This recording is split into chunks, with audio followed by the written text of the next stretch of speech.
Hi, this is the Daily Design with Denise Mathew, the place to get human design microbursts of information, discussions, and energy alerts that can help you navigate an unpredictable world. So let's get into it. This is episode 7, the starring planets for the week of April 18th to the 24th, 2022.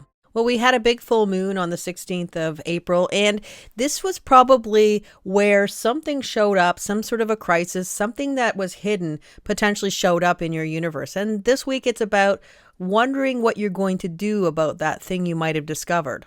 And even if something didn't show up this week and going forward, as long as Jupiter's in the gate 36, we still have an opportunity to see something being unveiled before us so that we can do something about it. Because if something's hidden, we can't really work with it. We can't do anything about it. So this is where Jupiter might be showing us something. I'll talk a little bit more about Jupiter a little bit later on, because it's going in a pretty interesting line later in the week. But for most of the week, we have the Sun in the gate 3 and the Earth in the gate 50.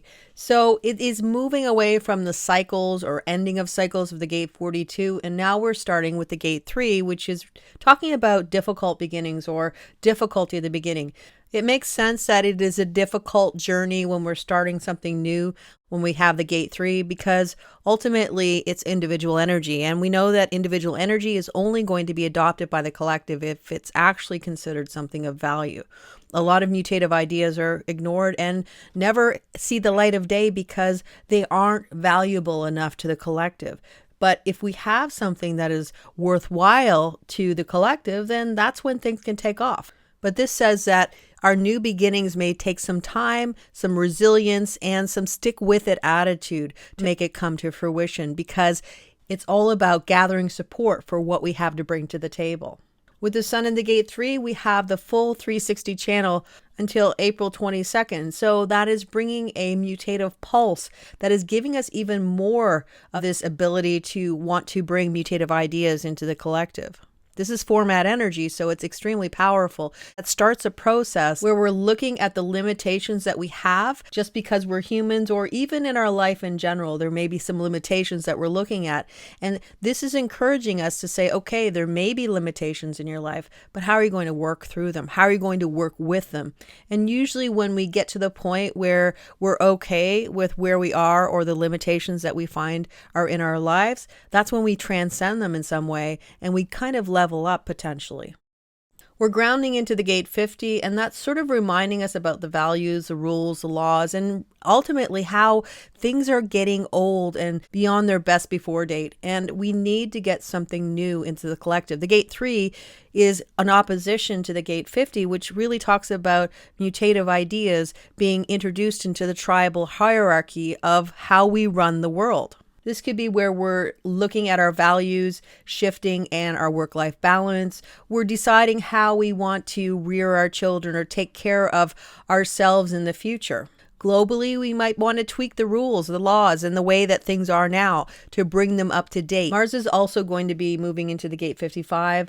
In its highest expression, the gate 55 is showing us that we can be supported by the universe, that we are going to be taken care of if we truly believe in the universe having some sort of a design or an order, and we're part of it, and that everybody deserves to be abundant.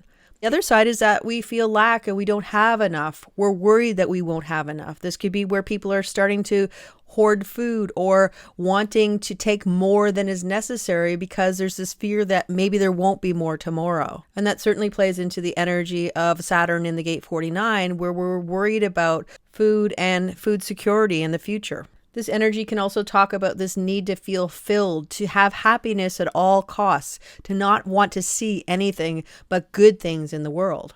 The key here is to see that balance is required in all parts of our life. It's only through learning from difficult times that we can later experience the duality and embrace moments of joy. Basically, we're here to express all experiences of life.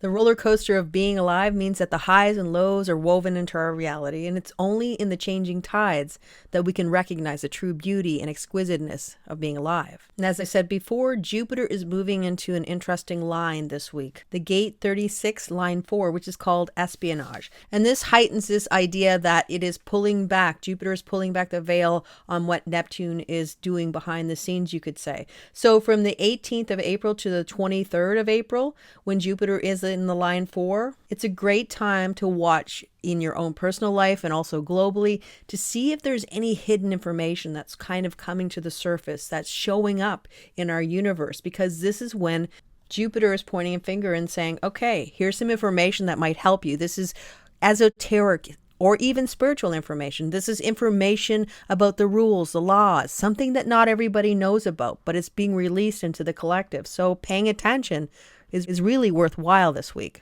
We could even hear of people getting blackmailed or selling information, selling inside information, or basically getting information that can help us in our future. And lastly, Mercury will be meeting Uranus in the gate 2, and it's going to be giving voice to the direction of our lives. They're going to meet in the line 1 called intuition, which really talks about finding a perfect direction or giving voice to the perfect direction for you.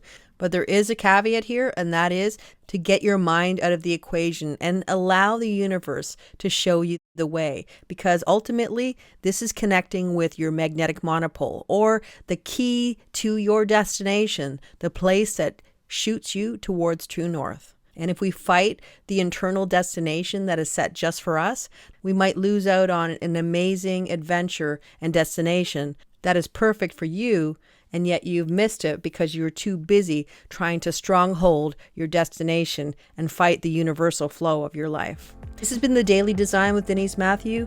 Thank you for being here. Until next time, take care, and I'll see you again soon.